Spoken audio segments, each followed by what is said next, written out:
Hey everyone, welcome back to another episode of the Hit Your Numbers podcast. Oh boy, am I excited for this one. So I'm bringing you an interview with a 5-time CRO, Keno, who was actually an employee at PTC when Medic all those years ago was invented. This guy really understands it, and it's perfect timing. I've just released a book called The Champion Playbook. This thing is a field manual. Do you know when you pick up a book and the first couple of chapters you get into and you're like, hey, would you just get to the point, get to the good stuff, right? Well, I've cut all of that out in here, and that's why I'm calling it a field manual, because we're going to jump straight to value. This thing is going to help you identify, qualify, test and enable a champion to create funding and get your deal green lighted. And as a VP of sales myself, a couple of times I've implemented Medic successfully, and now I help sales organizations implement my Medic playbook to drive business impact. That's why I'm super excited to bring this book out. So if you want a copy of this, please do send me a message on LinkedIn. I'll make sure you get a copy. And now really excited to jump into this episode with Keno. We're going to be speaking about champion development. I think when this comes out, this is going to be probably top of mind for a lot of people after a rough Q3. So hope you get massive value from this episode. Let's jump into the show.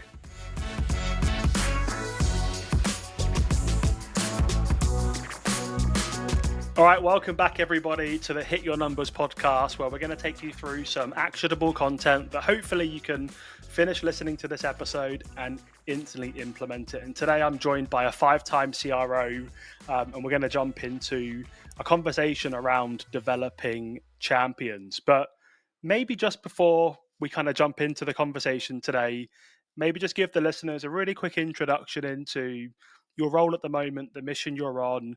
And I'd love to hear your opinion on and your thoughts just in generally about Medic or MedPick in 2025. Yeah, sure. Thanks for having me on the show, James. So my name is Keno Helmi. I am currently the Chief Revenue Officer for a company called Cloudbolt.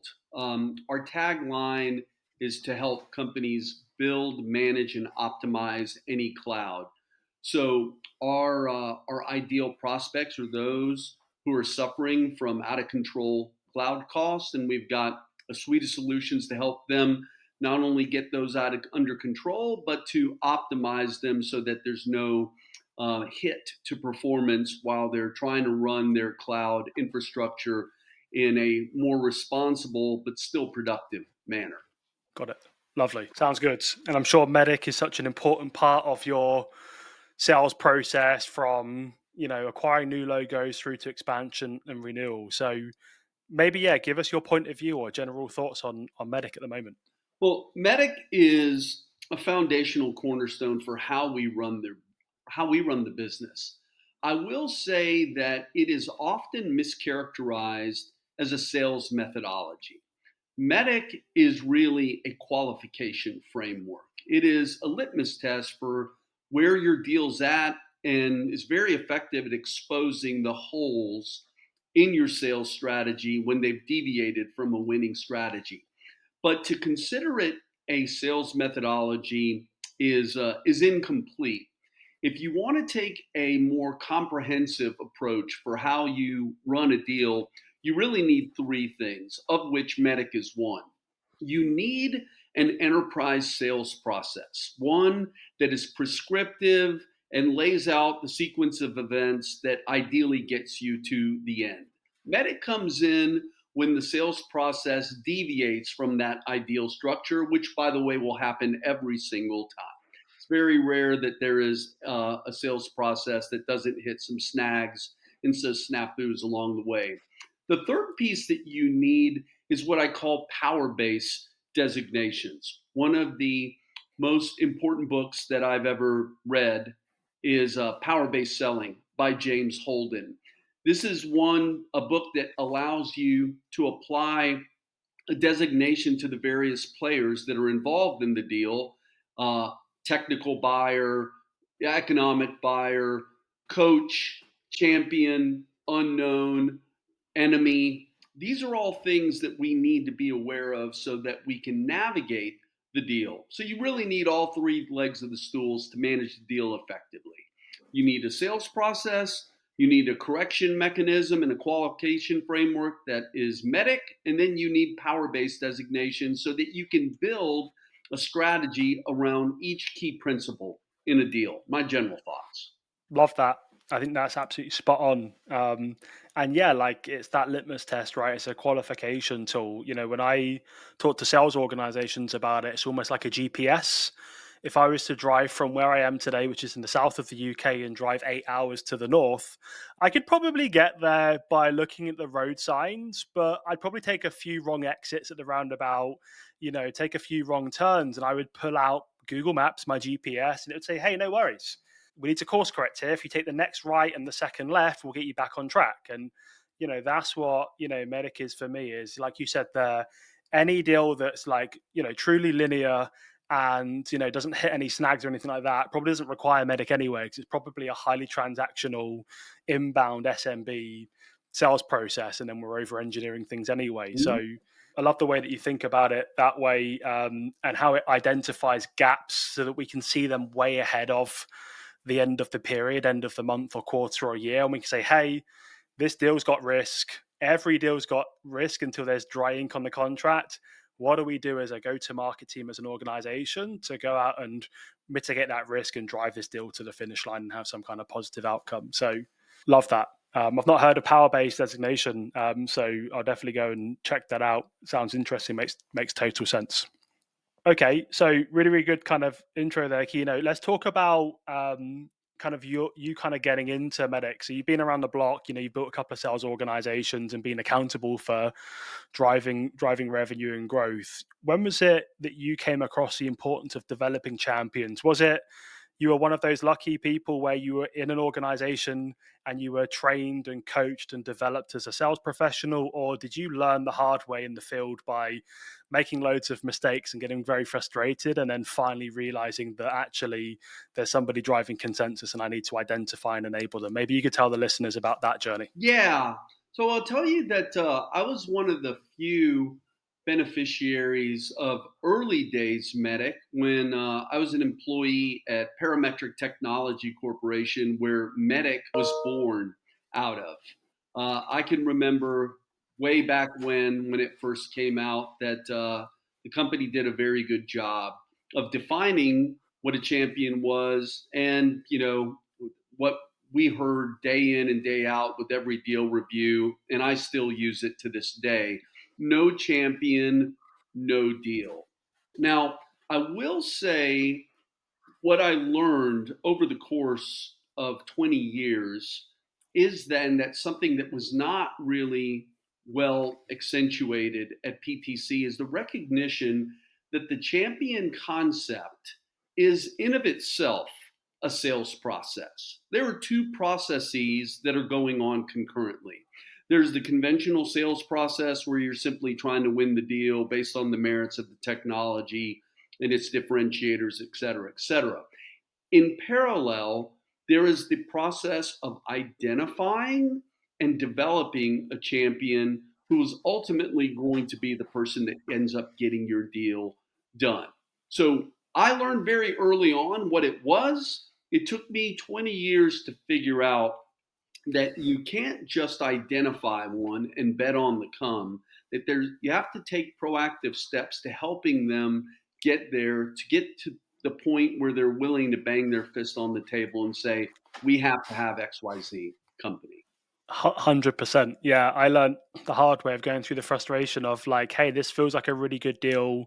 Like, it makes total sense to me that they should buy our solution. It solves these specific problems. But I think we kind of forget that the CFO isn't sat in their corporate office and there's a conveyor belt of DocuSigns coming across their desk and they're just signing them off.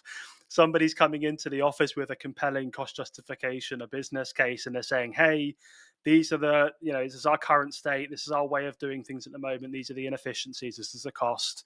Here's a better way of doing it. These are the decision criteria items that we've satisfied through, going to market and doing due diligence. And these are the outcomes that we believe we can generate if we implement that solution. And this is the cost of it, right?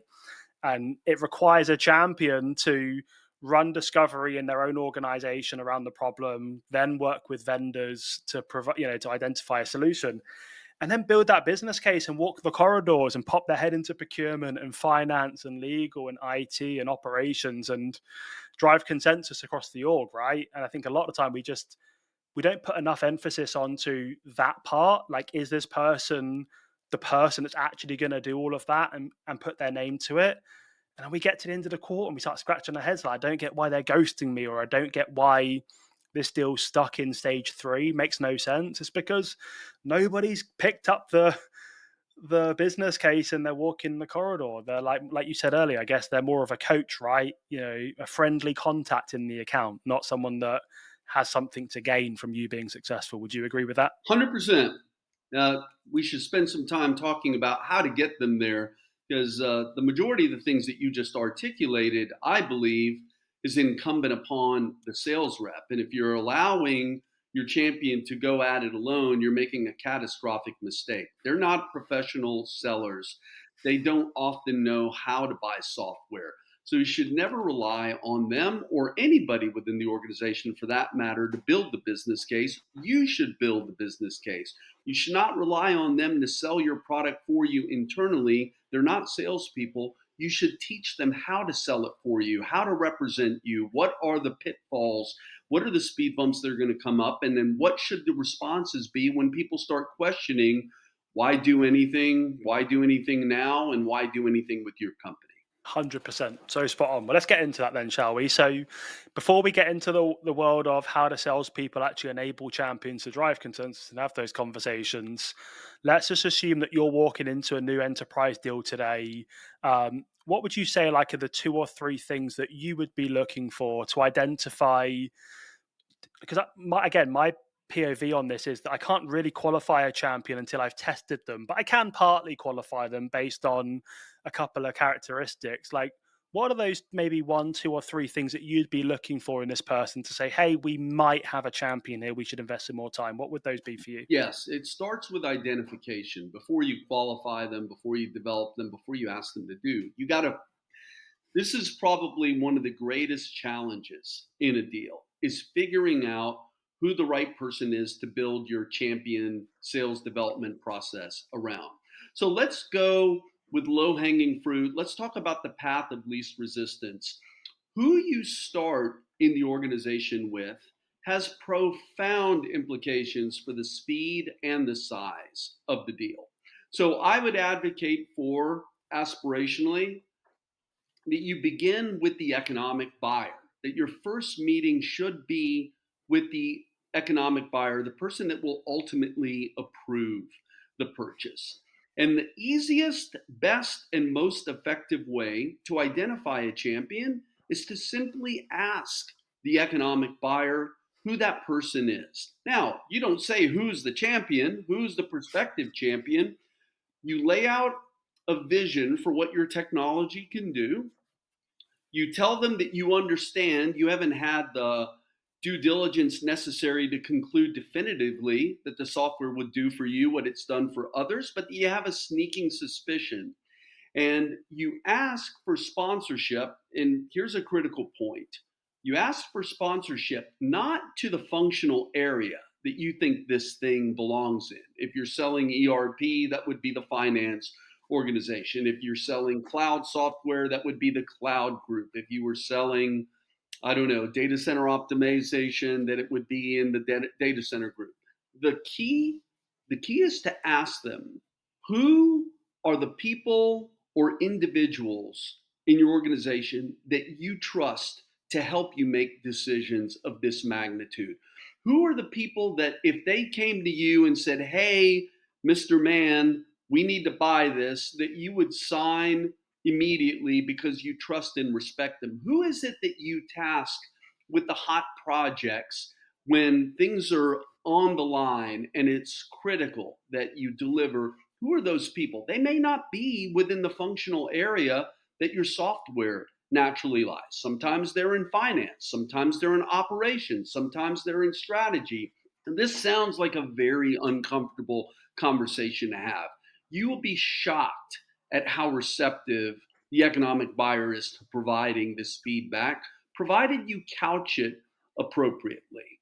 That you're looking for the people that have discernment, that have the ability to assess what's in the company's best interest, and you simply want to help work with them to make that determination. They appreciate the due diligence and that you're not wasting the time of their employees. But if, however, you simply ask who it is that they should talk to, they'll give you a name, and 50% of the time it'll be the name of the person that you don't want to necessarily meet with.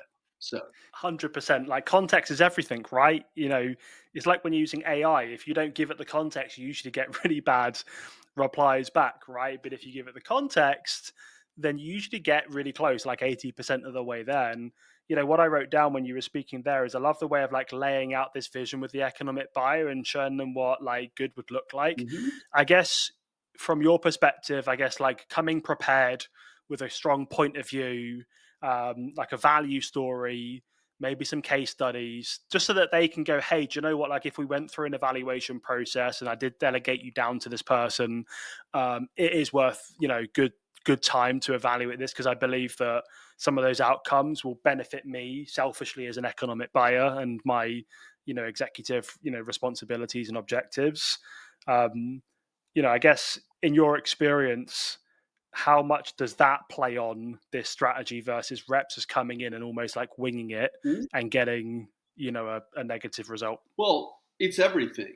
Whether you're talking about a champion, a prospective champion, or the economic buyer, the cornerstone is selfishness, plain and simple. That is what drives behavior, is selfishness. When I was a younger man and I thought the world was a good place. I thought that people did things based on what was in the best interest of the company. Well, it turns out that's couldn't be further from the truth. They do what's in the best interest of themselves and their own agenda, and that happens to line up with what's in the best interest of the company. Then that's a double whammy. But let's not get lost on that. So knowing how the individual that you're dealing with is measured and compensated, if you've scoured the 10Ks and the 10Qs, if you know what it is that they want to buy. And what I mean by that is the different buying personas within the organization are going to want to buy different things, even though it will look like software to all of them. So, what do I mean by that? The CEO wants to buy shareholder value. A CFO wants to buy a reduction in operational costs. A project manager wants to buy on time and under budget deployments. An architect wants to buy standards. I could go on and go on. All of these are things software does and supports, but how you frame it up in the context of what they care about selfishly is oftentimes the difference between a message resonating and a message not resonating. So that is how we start with, ideally, and is the easiest way to identify a champion. So let's talk about what happens the remaining 80% of the time when you don't have the luxury of starting with the economic buyer, and that is how to identify the person based on characteristics and behavior that we're going to build our champion sales process around. So they tend to be younger in general. That's not absolute all of the time, but they tend to be younger. They tend to speak with authority. They have a tendency to ask impact questions. And by impact questions, I mean the kinds of questions that people ask when they're thinking about buying and implementing a software package, such as, where have you done this before? Who are your customers? What does a general deployment look like? What are the greatest risk factors? How do you measure ROI? When people are asking questions like this, they're starting to think about two fundamental things: risk and return.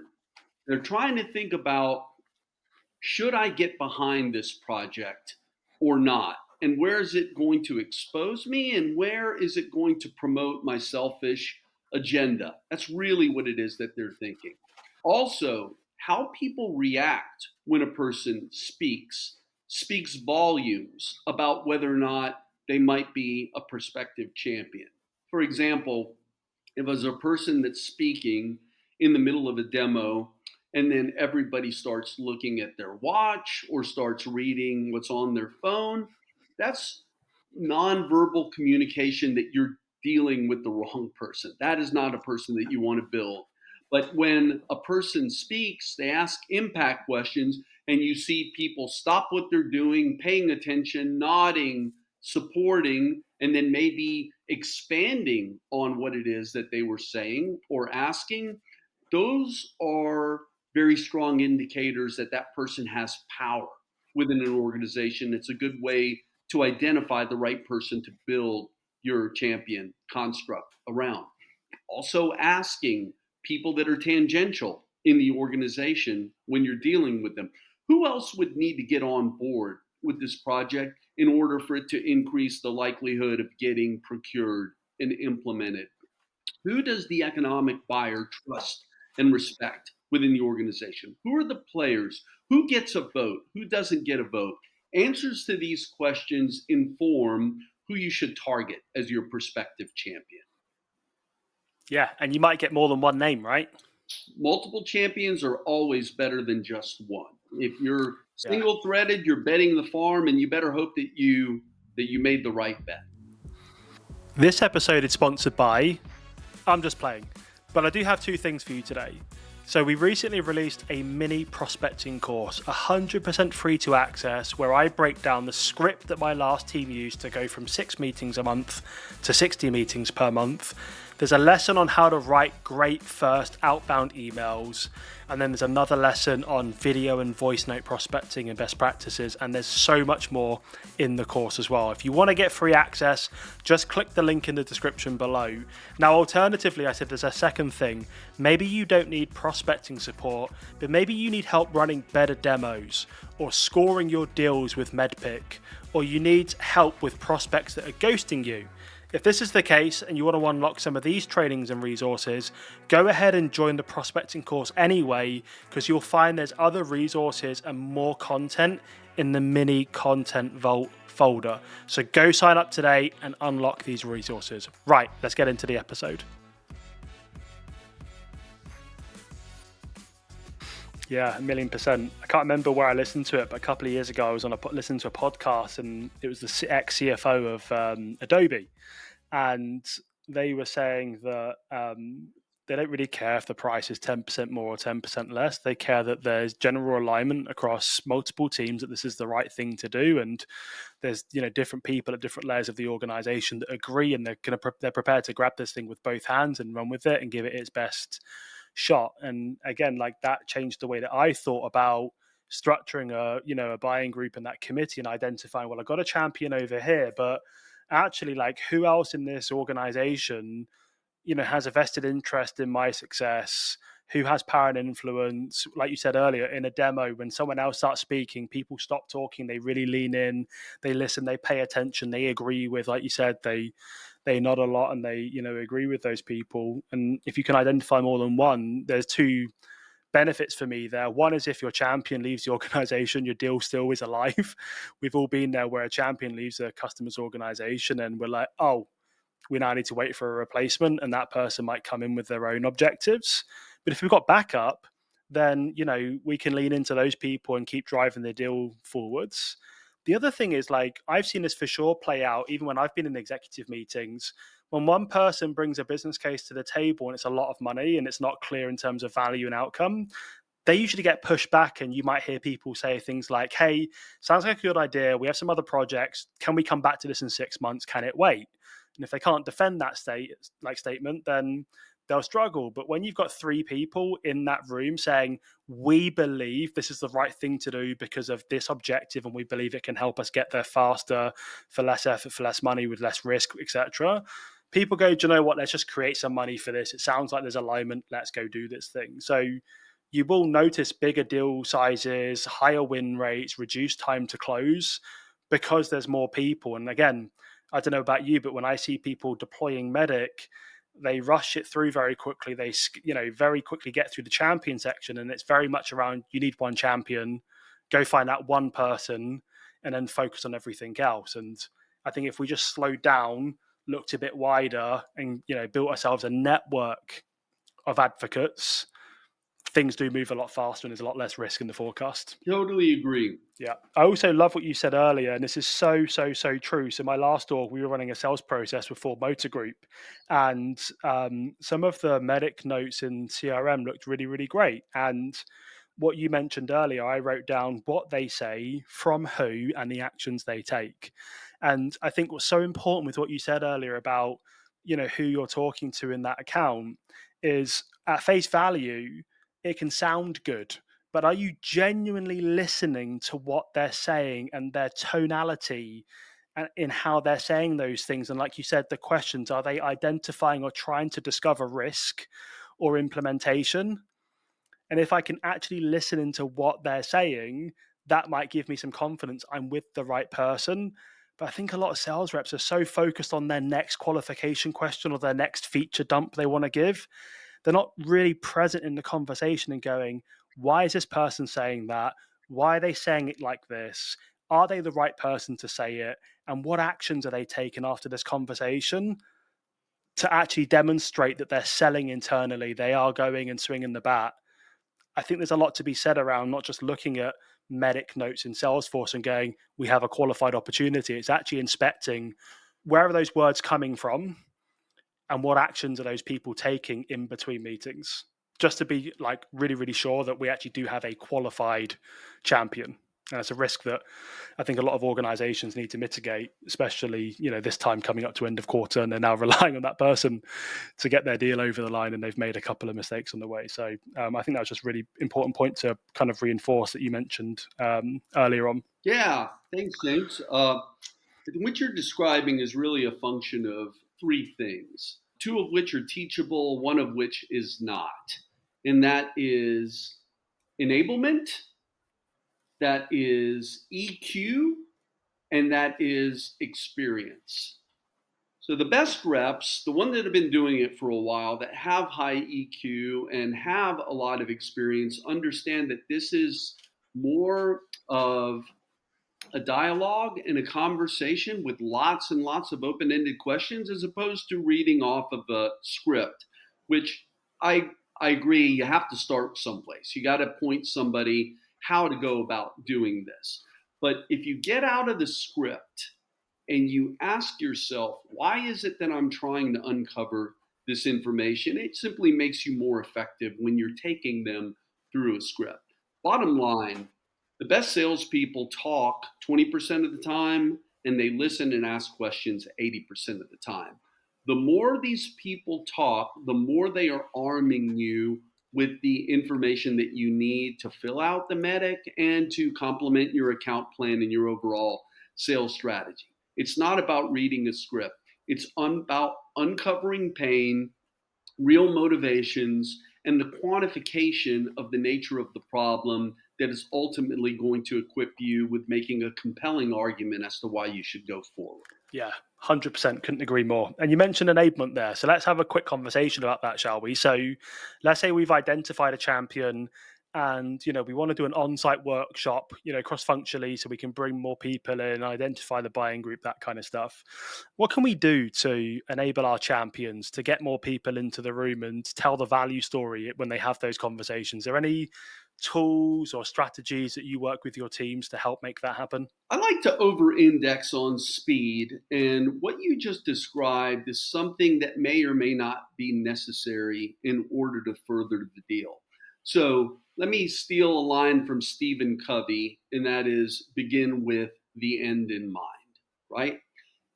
I like to have this conversation very, very early in the sales process. It's not a question that I hear many salespeople ask or state. It is what I try to teach my sales teams. And that is, once we've identified a champion and they're developed enough to where you have some rapport. So this isn't in the very first meeting and it's certainly not in the 10th meeting. Somewhere in between there, I like to state in clear and unequivocal terms, I want you to take me to the economic buyer. I realize I may not have yet earned the right to ask you to do so, but spell it out for me. What specifically do you need to see before you will have achieved a level of comfort that you're willing to do that? I'm messaging to you that that is very important to me, and I believe is going to be the most critical step in the sales process. So, what do I have to do before you're comfortable doing that? That could be a workshop. That could be a secondary or a third demo. That could be an architecture review. That could be a security review. That could be talking to a number of references. But here's the thing, if you're not asking that question, if you haven't identified the shortest, quickest path to getting them to do so, you could very well be creating a bunch of unnecessary work that you think is furthering your cause just simply because you believe that to be the case, because that might have been the case with the last deal, or just intuitively it feels like the right thing to do. Don't listen to yourself. Those are bad reasons to do anything, whether it's a workshop, a second demo, or not. Ask the person that matters, plain and simple. What do you want? I'm telling you what I want. I want a meeting with the economic buyer. What do you want? And then let's negotiate. Okay. I don't want to spend 9 months convincing you to take me to the economic buyer, and it's probably, I'm not going to be able to convince you to do so after one demo. So, somewhere in between there is a number, a set of activities that we can both live with that represents a responsible use of my time, effort, and the company's resources, and gives you what you need before you're willing to do so. So true. And I hate to label this, but I'm going to say it anyway because I feel like the way that sales is this day, it needs to be positioned this way. But we are paid in sales a lot of money to ask hard questions. Now, this isn't a hard question in reality, right? But a lot of sellers feel very nervous about asking very direct questions like that. Sometimes because they're uncomfortable about the response they're going to get, which is, I'm not going to take you there. But if you actually listen to what we're talking about here, like the outcome of that conversation is, hey, I'm ready to take you there now, let me take you there now, right? Or they'll say, hey, I'm not ready right now. And this is where you need to be present in the conversation and grab a pen and paper and say, hey, look, no worries. How about we co-create a plan together that makes both of us feel comfortable that now is the right time to go and have that conversation with Julie, your CIO. And that's where decision process of Medic comes in. And we now need to identify the critical steps that they need to take when they're evaluating the vendors and building the business case. And then our job is to try and influence that in some way with our differentiation, so that we have a positive outcome. But ask the question like Keno's saying there, and the worst thing that they can say is, hey, I'm not ready to take you there now. And you're like, cool, what do we need to do to get to that position? They'll tell you, write them down, start working your way through the decision process. And that's where you build that GPS, right? Would you agree with that? 100%. There's a secondary reason why you want to ask the question. And this dovetails into one of the questions that you'd said that you wanted to talk about. And then how do you avoid mistakes like a coach versus a champion? When you're, what I'm going to use is the term prospective champion, and the people on my sales team understand how nutty I am about the delineation. We could talk a little bit later about what has to occur before they earn the right to be called a champion, but until they do a set of things, they are only a prospective champion. I've identified the right person, I think, by characteristics and behavior. But until they take me to the economic buyer, they're not a champion. They're a prospective champion. So when you ask them what they need to see before they're willing to take you to the economic buyer, and they can't clearly explain it, or they say, no, I'm not willing to take you to the economic buyer, there's only two reasons why that is the case. One involves furthering the sales process. The second involves shutting it down and starting over. When they say no, and it's because you have not sufficiently reduced their risk or increased their return, those are the two things that have to happen before they're willing to do so. Then you have agreement on the path forward. Okay, what steps do I need to take to reduce your risk or increase your terms such that you're willing to do that? The second explanation for them saying no is they can't. They're not in the power base. They don't have access to the economic buyer. Now, when you land, everybody is going to create the appearance that they are a prospective champion. They all want to think that they're players within the organization. It's very critical for salespeople to suss this out very early in the sales process. If they can't, stop targeting that person as your prospective champion. It doesn't mean that they don't have value. They could be your coach. A coach is a very valuable person within the organization. The attributes that they share with the champion is they both want you to win. They both are very forthcoming with information. The single delta between the two is one person can take you to the economic buyer, and that is a champion or a prospective champion.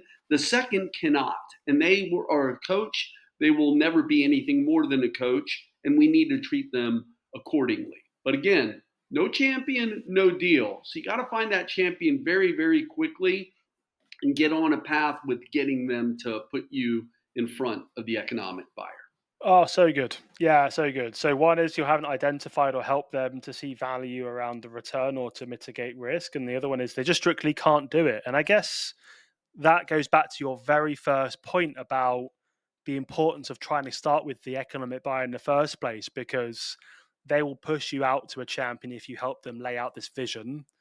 They'll then know where to place you, and then getting back to that person later for the creation of funding is a little bit easier. But like you said, like you can't do that 100% of the time. So if you have to go the other way, you've got to figure this stuff out so early. Like, is this person somebody that can take me there but maybe isn't ready, or they physically can't because they don't have the relationship or the credibility or relationship with the economic buyer to be like, hey, I need you in this meeting, I'm sending you the invite, it's a Tuesday at 10. Spot Like, if on. they can't do that, right? Yeah. Yeah, and I think especially in enterprise sales, I think a lot of us have spent far too long with a person in an account that is the latter.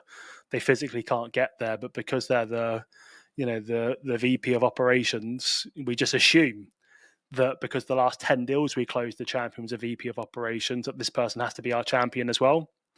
I think just getting really clear definitions inside your organization. Like, I saw a LinkedIn post the other day, and it's just criminal, where this person was like, hey, I know if I've got a champion if we're on texting basis. And I'm like, I'm happy to text anybody. Doesn't mean I'm going to go to bat for you, right? Like, it's nice to be texting your champion and economic buyer, but that is not a way of defining if you've got a champion or not. This is where the power-based designations come into play. They speak volumes about that person's motivations, their willingness, and their ability to do the things that we want them to do to further our deal. Yeah, 100%. So look, you've been doing this for a long time. What would you say are like the one or two biggest mistakes that sales reps run into when it comes to developing a champion? Anything comes to mind? Yeah, sure. The first one we just talked about, mistaking a coach for a champion. That is a rookie mistake. A second one I would say is manufacturing the steps that you believe need to occur to convert somebody to a champion as opposed to just flat out asking them. And the third, I would say, is asking them to take you prematurely and not getting a succinct understanding of why they're not willing yet to take you to the champion. Those are the top ones I think that I've observed. Yeah, 100%. On a previous episode, I interviewed the head of mid-market sales at Zoom, and I was talking about this kind of compass concept where you're in the middle with the compass right now where you're stood with your champion. Everybody's so desperate to go north to the economic buyer, but they usually go there a little bit too soon. Their business case isn't well developed. They're not even sure if this person really is the economic buyer. They're not even 100% sure this person is really a champion. And they rush it because everyone's trying to reduce the time to close. And they just jump the gun, right? And they, get there, and there's no credibility, there's no confidence, so that they say no, they park the initiative. Where I'm like, hey, how about we just go south and go into like some power users? That could be, like you said earlier, let's say we're selling, I don't know, some technology that has AI. An economic buyer might see, and let's say we're selling like a sales tool, like, I don't know, Gong, for example.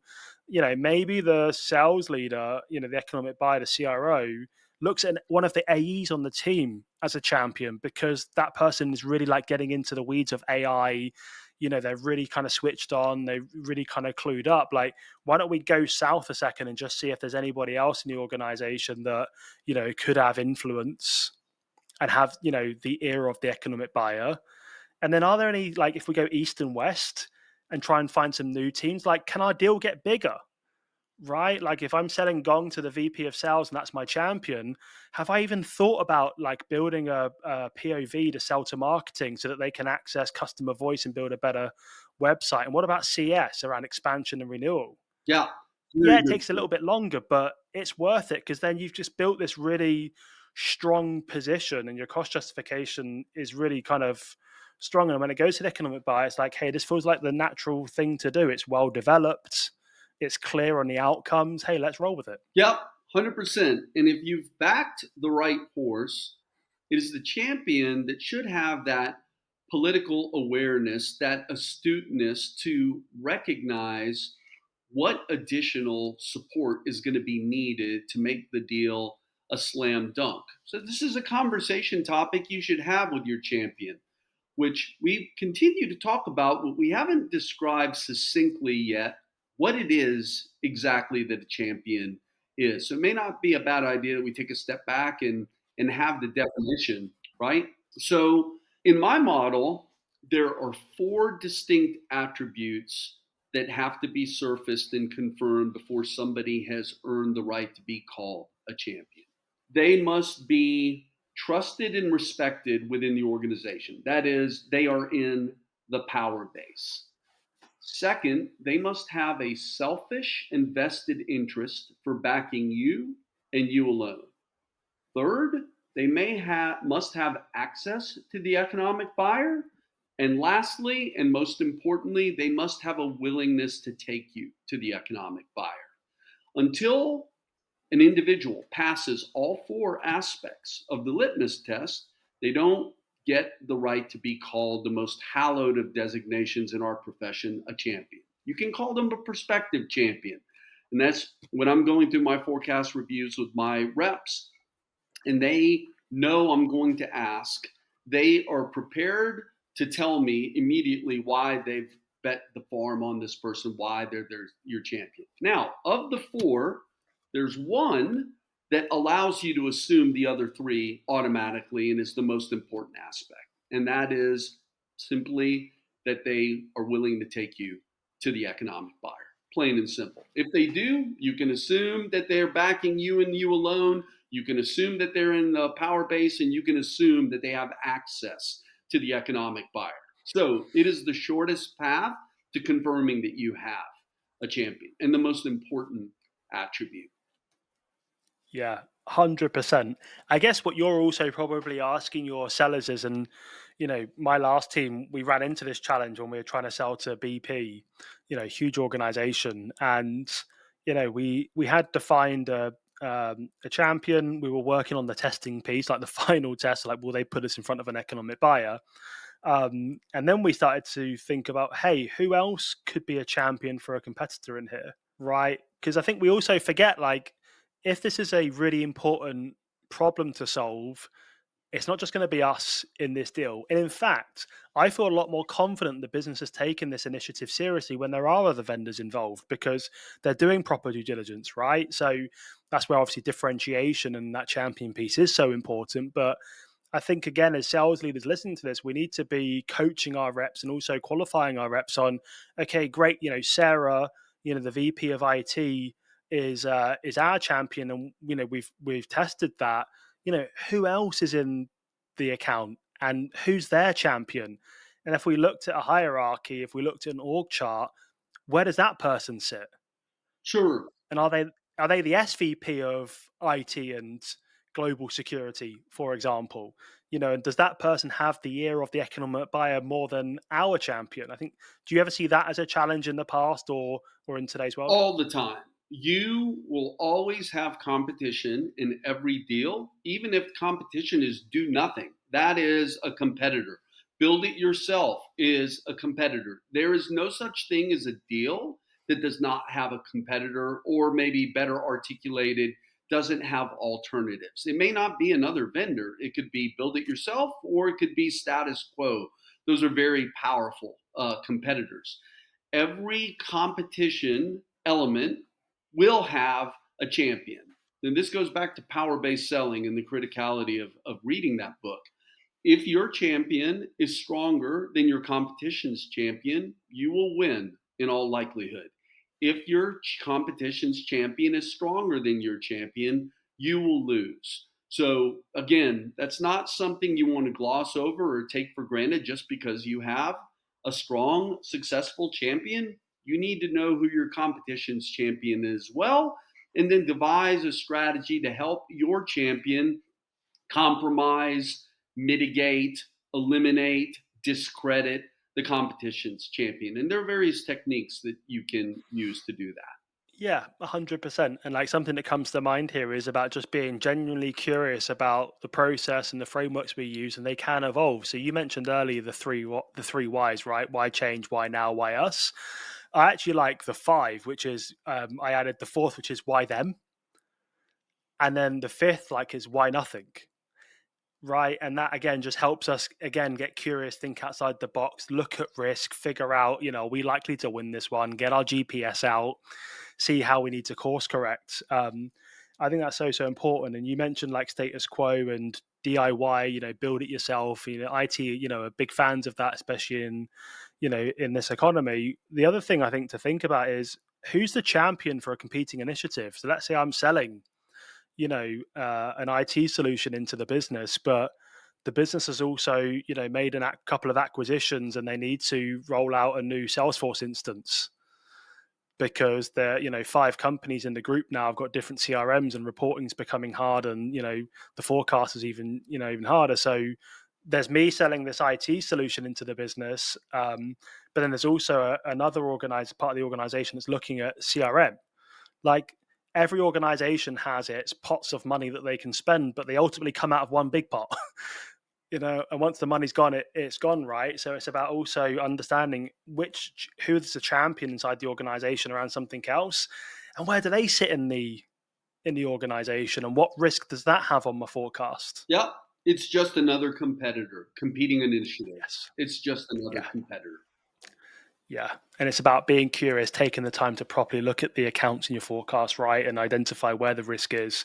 I'd love to get your opinion on this because, again, from a culture perspective, I think it's important about creating this like safe space for reps to say, "Hey, like, I've got a major risk in my account that is in the forecast for next quarter. Like, can we talk about it?" I think there's so much pressure in a lot of sales teams these days that they've created this culture where reps are afraid to bring up bad news. And there's this old saying, bad news takes time to travel uphill. By the time it gets to you, it's usually too late. Like, how important is it for sales leadership to create a culture where it's okay for reps to put their hand up and say, "Hey, I've identified this. I think we should probably slow down or pull out or maybe re-strategize because I don't feel like we can win in this current state." Like, is that important when you're deploying medic or just building a sales org in general? I don't know that that has anything to do with medic per se, James. That is more about the culture of the company and really the behest of the sales leader. My message to reps, especially ones that like to go cowboy and won a deal themselves and play super rep, is great if you can do that and if you could win. You certainly don't have to deal with management and what you perceive as unnecessary conversations, but you are taking on a whole lot of risk as a seller. Because let me tell you, when I haven't been involved in a deal, when we haven't involved others in a deal, and it goes south, until with the immediate conclusion is you messed up, plain and simple. Yeah. You got outsold and you messed up. Uh, if you're smart, you will involve many people in your opportunities so that they can see firsthand if something's going to go south. It wasn't because you didn't communicate something. And my guidance for all sales reps, and not just sales reps, people everywhere, regardless of your functional area, when there is bad news, communicate it very quickly and very early. The consequences associated with that are infinitely smaller than waiting and communicating them late when the company may have missed their number because they were hinging upon a deal. or because you had an opportunity to involve people that could have helped salvage the deal that you didn't take advantage of. So, 2 cents for what it's worth. Communicate bad news quickly and involve many people in your sales campaign so that there's no surprises.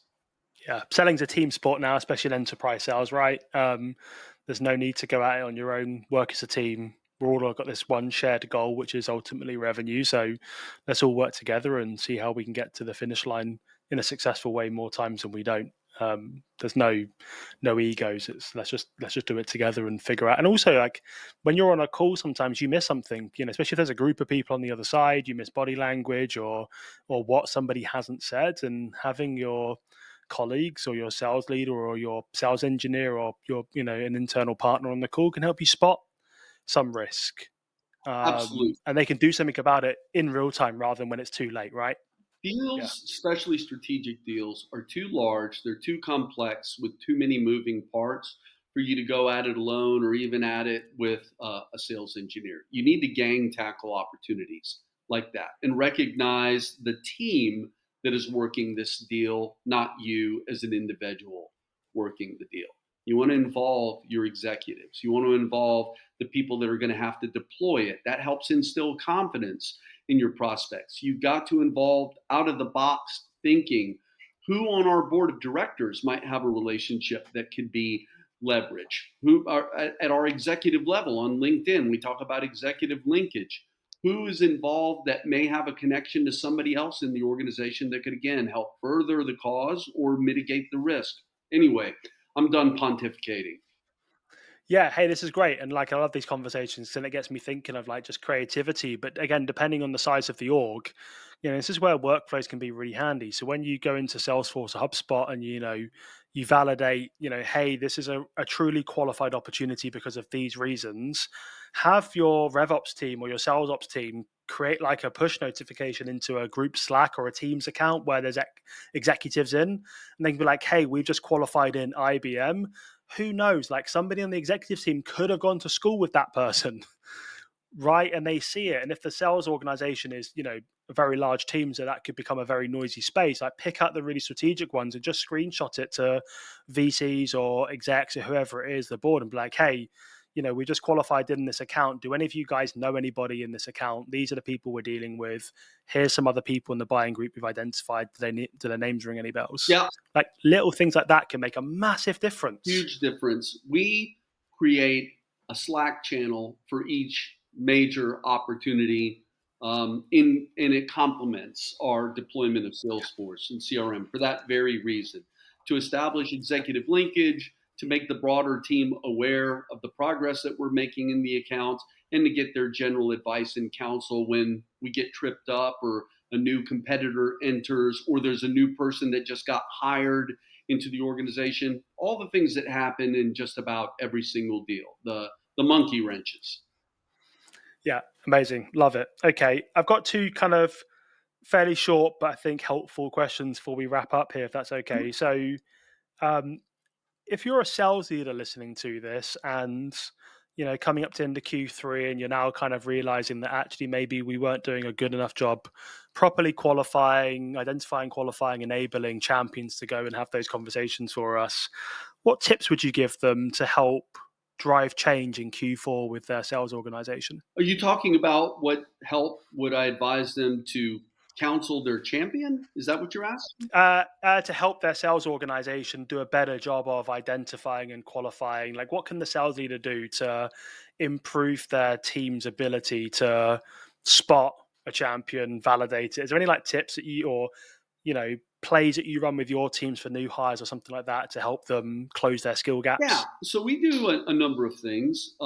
First, the entire sales team attends the forecast call, and that's a great way to learn about techniques, new competitors, things that have emerged in a deal. It's a part of continuing education. Outside of that, we have a weekly call for that very purpose, continuing education, where we might highlight a recent win and have the rep take them through the entire deal, soup to nuts. It might be profiling a new competitor and some new capabilities that they've just released. It might be profiling changes in the law that make the need for our software more critical. I'll give you a recent example. Most people are aware that Broadcom acquired VMware not too long ago. Well, consequently, as a result of that, and this is classic Broadcom strategy, they tripled the prices knowing that it's going to frighten some people away. That has created a unique opportunity for us. All of a sudden, people that were never considering moving off of VMware are suddenly receptive to at least a hedge, or in some cases, flat out changing them altogether. So this is the kind of stuff that reps need to be attuned to frequently that better arm them to fight the good fight. So whether it's the forecast call, continuing education, or some other forum, that is really the responsibility of the head of sales to make sure that this content is getting out there and is easily consumable for the team. Amazing. It sounds like reinforcement then is the key, right? Is they're on a forecast call, they're listening to the way that other sellers on the team are validating about champions and talking through their opportunities. So that reinforces how we do it. Win reviews, great. Like, love doing this with my team and have them really focus around the key components of medic or medpick, depending on what variations you use. But it sounds like reinforcement is the key. And again, I'm kept busy going in doing deployments, but a lot of the time we come back in or we have to share resources, do follow-up sessions because the sales leader just assumed that they've gone through the course or they've gone through the in-person training. They're now going to have acquired all of these skills, immediately implement them, and the revenue report on the dashboard is going to go up and to the right within the first 30 days. And, it just doesn't work that way, right? We're human beings. We forget stuff pretty quickly. So it has to be reinforced if you want to drive behavior change and drive impact. I see it as job security. If that wasn't the case, why do you need a head of sales? So Exactly. I'm glad that that's the state of the union. Yeah, absolutely. Okay, and then final question. So you're a sales rep listening to this. And talking about reinforcement, I think I know what you're going to say, but let's kind of just reinforce it anyway. You're a sales rep listening to this. You've got a pretty big deal on the forecast for Q4, but now listening back, you're scratching your head and going, do I actually have a champion? What's like one action you would suggest that they take next to validate that? Take me to the economic buyer. And if he says no, he or she says no, why? And if they say yes, once you document what it is specifically that they need before they're willing to do that.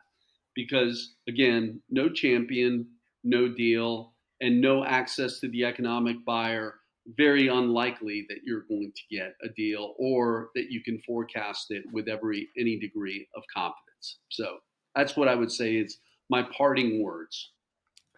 Amazing. Love that. Thank you so much. I know you're a very, very busy man. So thanks for spending almost 60 minutes with me, sharing your experience and expertise. This was a lot of fun. Would love to get you back and talk about this in a lot more detail and some other components if you'd be up for it. Yeah. Would love to hang out some more. Enjoyed it, James. Thank you very much. Awesome. All right, everyone. Thanks so much for listening, and I'll see you on another episode of the Hit Your Numbers podcast. Cheers. All right, thanks for listening to this episode. I've got something else I want to give you before we wrap up here. So we've built the leading skill optimization platform with 400 plus sales lessons, 12 courses from prospecting all the way through to late stage deal negotiation and more, one-to-one sales coaching and AI sales assistance. And I want to give you 7 days free access to the platform. The reason I want to do this is because nobody gets a degree in B2B sales. And after training and coaching hundreds of sales reps and teams in the last 2 years, most haven't mastered critical selling skills.